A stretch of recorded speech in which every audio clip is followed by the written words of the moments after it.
What's going on, everybody? So I just want to give another update. I did my first video telling you what I was going to do with the camper, what my plan was, kind of what my design idea was. And today I want to show you what I've actually accomplished so far. Since my last video, I've actually done quite a bit. I haven't updated my YouTube as much as I wanted to, but I have taken a lot of pictures, which I will share. One of the things I wanted to share with you is the paint job that I did on the cabinets. Now, these cabinets were this old 90s wood color with like this plastic trim around the sides and this gold wooden trim around the sides of the shelves, which looked really nice in the 90s. Now, not so much. We're not really into that kind of stuff. So what I did was I ended up taking all my cabinets, most of the cabinets, I took them out of the camper, painted them a flat white. Right now this is 3 coats, so we did 3 coats on it. Did 3 coats on the cabinets, which I removed all the hardware, and so far it's turned out pretty good. I do have cabinets in the camper right now that I've actually finished. I actually put a polyurethane over the sides over the top of it and the sides. That way it just gives it a little bit more protection because it is a camper.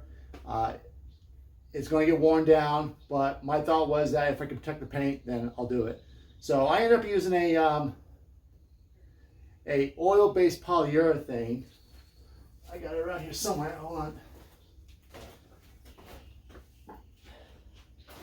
Now these cabinets here don't have this on it yet, but this is what I used. I used the Minwax polyurethane fast drying clear satin. Now this is an oil-based one. What I found out with the oil base is that you'll get a little bit of yellow once you're done using it, and it doesn't make a big difference. I think it actually looks okay. Some other people might like the bright white, but the yellow it does have a yellow tint to it. If you wanted to avoid the yellow tint, from what I found out, you can do the water-based polyurethane, which takes longer to dry, but doesn't give you a yellow tint. So, but this is what I've gotten to so far. You know, we're going with the flat white, like I said. With my hardware, you can see my hardware, it used to be a gold, and I just basically cleaned it up with some CLR, and then I sanded it lightly, and I painted it with like this shimmering silver color, which actually looks pretty good in the camper. Like I said, some of the other cabinets are already done. You can see what the gold color was on the other side of this, and that's what it looks like now.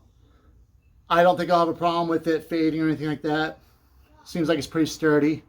So, like I said, this was just a spray paint. I ended up using this here. There's a Krylon dual Super Bond paint and primer. And all I did was paint the hardware with that. Gave maybe 3 coats, I think I did with this. And like I said, it looks pretty good so far. What's up, guys? So, something I found out recently, and wish I knew this before. Shame on me for not doing my due diligence, but you got this gold trim here. See this gold trim? And I ended up just painting over it. Daddy, why got something? I know. Oop. I see you. I ended up painting over it. What I just realized is that I'm pretty sure this just pops up. Oh. Just like that. It's just like that. So on this cabinet, I can actually take it off. And you did do that. And there goes my ugly gold and wood trim. Lesson learned. I can peel it off. I don't think it's too late on this cabinet because it's just paint. However, the ones I did in the trailer have polyurethane on it, so that's going to be a little bit more complicated. My plan, I think, is to wrap it with some sort of marble wrap on the cabinet. Alright, so now we're inside the camper. I want to show you what I've done so far inside of here. Like I said before, I painted the cabinets, which I'll show you the polyurethane. So my cabinets that were in the garage had a bright white to them. These ones, a little bit more yellow. And I probably should do another coat of the polyurethane on, just because I can see some spots where it's coming through a little bit. But just so you can see, there's the polyurethane. You can see right here it looks a little bit whiter. and up here, so I have to do probably another coat before I sand it down a little bit more. But it does add a little bit more of a yellow tint to it, so keep that in mind. If you end up using the polyurethane, which is a great protector, you're going to get a small yellow tint to it. So that is what we are at with the paint. Now, what I really wanted to show you was my flooring, and I can show you what we did so far. Don't mind the kids, they're helping me. This is what we have for flooring. It's the wood imitating planks that you can buy at Lowe's. They are a peel and stick, very easy to use. All right, I'll share some photos of the process, which I did that, but just to give you kind of idea of what you're dealing with this stuff. This is what the planks look like. Comes in a box. I think I ended up using maybe a box and a half, not even, to do my floors. And you'll have the arrows in the back here. Tells you which way the grains are going on the actual wood. That's mostly for your patterns. So when you're laying it, you want to make sure all your arrows are pointing in the same direction. Doesn't matter what direction you point them in, but they have to be in the same direction. That way, all your grains will line up and they'll look good. If you have like one or two pieces that maybe aren't lined up right, or they're pointed the other way, it's going to stand out a little bit. So keep that in mind when you're doing these. And as far as the use, you cut it, but you can cut with a razor knife. If you want, maybe use like a paper template for your corners or your cuts that you have to do. But this essentially just cuts with a razor knife. You bend it in half, it's going to snap right in a straight line. You peel off the paper, stick it on the floor, and then I just stomped on it, but you're supposed to use like a roller, basically. You're supposed to use some sort of weight to get it to stick to the floors. I had no issues. So I just stomped on it. Floor looks good. I'm going to be covering up my edges with a piece of trim, which I'll show you my trim here. So I'll show you my dinette right here. And before it had no trim, but I'm a really lousy cut. So what I did was I bought this trim, again from Lowe's, and it just so happened to match the pattern identically. And I'm using that along all my edges. I'm still working on it. I gotta go buy some more supplies, but you can see how it covers up the edges here. And I'm gonna basically use it throughout the camper. You know, I got some spots down here where I might have a little bit of a gap. Over by my little cubby hole, I didn't do a great job of lining those up. Plus that corner looks kind of lousy, which I'm hoping that the trim will actually hold that in a little bit better. And we're just gonna go all the way around. Some of my edges look pretty good, some of them not so much. Over here is where I removed the cabinets. I was hoping to hide most of my cuts on those ends so that if I did mess it up, you wouldn't be able to see it anyways. So, but that's the floor. Like I said, very easy. Some things you want to keep in mind when you're using the flooring. You need to have a very clean surface. All right, so sweep it up. I had to peel up the linoleum. Some of the linoleum ended up sticking onto the floor. I used a scrape as much as I could, and whatever else I couldn't get off, I sanded it down. And that's basically what I did. Some people will tell you that you need to use an adhesive with the self-stick. I didn't use it. We'll see how it holds up, but you know, like I said, we're looking to upgrade this camper on a budget. We're not looking to spend a ton of money. And also, I kind of like the idea that if one of the planks for some reason needs to be replaced, I can just peel it up easily and put another one down. I got probably like 8 or 10 planks left out of the box that I had. So that's a plus for me. I'll keep that in the camper. If something peels up, I'll replace it, period. So clean surfaces. You can use adhesive if you want to. Easy to cut with a razor knife. Use a template out of paper if you want to make sure the corners and everything are really good. And then whatever mess ups you have, try to find some trim that will match up to it. I got lucky. The trim that I bought matches the floor perfectly. Win-win.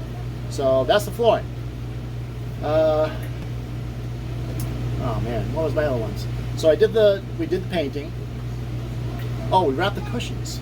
So I'll share a picture of what the cushions looked like before. My video before had them too, but these are our cushions now. And this is just a duck cloth. I bought it at Joann Fabrics. I ended up using, I think, 6 yards to do these 4 cushions.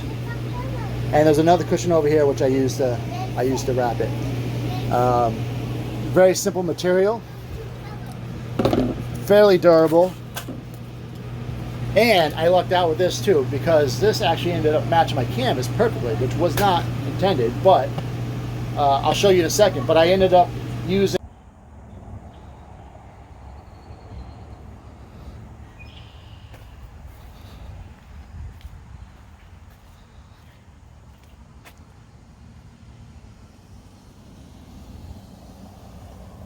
the same material to patch my canvas. Now, it's not the same canvas that the manufacturer used, but the color is almost identical, and I think I can make it waterproof, but with some spray. So I'm hoping that's going to hold up until I get a new canvas. But for the cushions, simple folds, staple gun, the plywood that it came with, done. That took me maybe an hour to wrap all that stuff. It turned out pretty well. We got some pillows that are being thrown on the floor right now, Mason, that I think complement the fabric very well. We also did our curtains. These are home seamed kind of curtains that I bought. I bought the fabric, made the curtains myself, basically using the old curtains as a template. I don't sew. I don't like sewing, never learned how to do it, don't have a sewing machine, so in order to save some money, instead of going to a seamstress, I went to Joann Fabrics, bought some of this clear seam stuff that you can buy. It's an iron-on, and basically what I did was I seamed all my curtains with it. Turned out pretty good. These are my seams. As you can see, well, there's my line from cutting it, but these seams stick pretty well. Let me get a better view of that. They stick pretty well. They're not complicated, you just iron them on. And I was able to do most of the curtains using this fabric that I picked out. It was on clearance, so I didn't spend a lot of money for it. Bought the seam tape, which worked really good. Still have a little bit of work to do, maybe some ties and stuff. The hooks up here, all campers have different types of hooks. I'll show you the hook that we have. It's this little plastic clip-on one. The original ones were sewn on. They were like cross-stitched on there.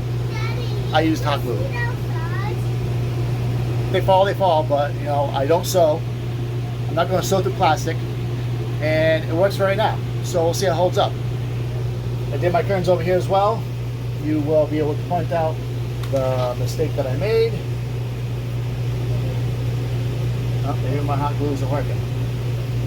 But my other mistake that I made, they're too short.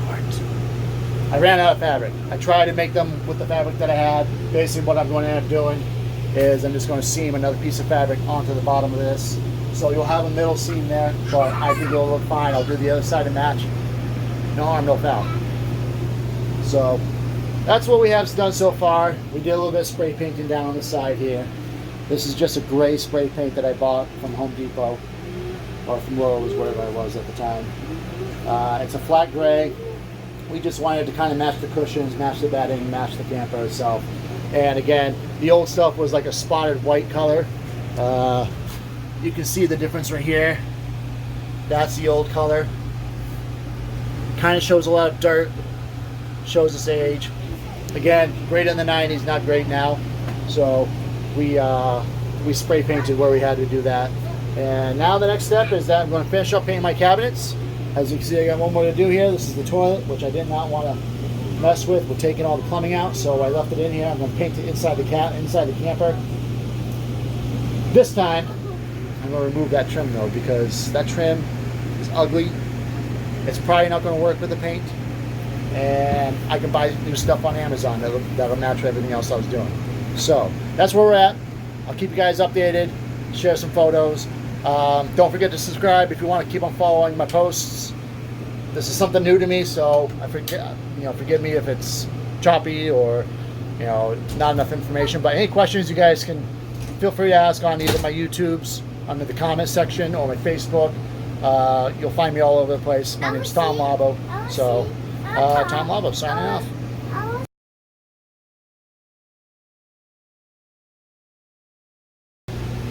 Alright, so this is a unexpected video. So I was repainting my cabinets, I didn't like the yellow tint that I was talking about earlier with the polyurethane. So I sanded them down a little bit, and I've been painting them, and I come across a stain on my brand new floor. So where did the stain come from? Well, I just finished hunting that down and fixing that, but this is what I was looking at. So I put down all this nice floor, right? And I came over here to my dinette, and I saw a little brown white spot on top of the tile right around here. So I'm like, what the heck is that? So I rip up the tile. It comes up easily. This is the tile after I pulled it up. As you can see, the adhesive came in contact with water, it looks like. So I was like, all right, well, either somebody spilled something in the camper already, or I'm getting water leaking in from my camper. Now this is a pop-out dinette set, so keep that in mind. So I have the AC running. All my water, I noticed, runs down towards that side. And then what I did was I went out here.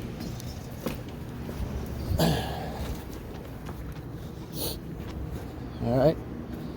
And I came over to these corners. Now, on my AC system, for some reason, probably because I don't have it leveled properly right now, all the water's running down here, comes down this seam, down to this little corner right here.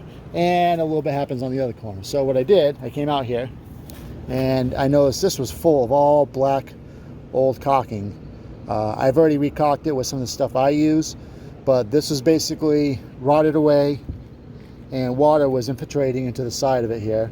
And actually, I should have showed you on the inside, but I don't know if you can see that or not. And there goes the water again. If you see the bottom of the cabinets there, you can see that there's actually been some water damage prior to me buying this. So I should have done my due diligence. Should have looked for the water damage. Didn't look for it. Now I'm paying for it. So same thing on this side. You had the old caulking. I scraped it all out. I put in this clear caulking. This stuff's waterproof as soon as it's right away. Basically, just as soon as you use it, it becomes waterproof. So I did that. Went down these seams while I was out here. Went around the rivets. Went along this seam here, and so now it's all sealed up.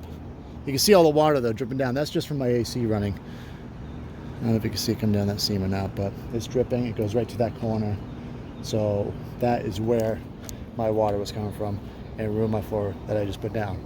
Hopefully with some new adhesive, I can just reuse those tiles, or I can put new ones on. I still have some left over. But the caulking that I use, and I love this stuff. I use it for my, I use it to patch my holes on my canvas. Where you see these holes here, right? I use this stuff. Tough elastic sealing, Lexel. It's backwards, but here's what it is. Lexel is the stuff it's called. They bought it at Lowe's. It's kind of expensive, goes on clear. Stuff is really, really tacky.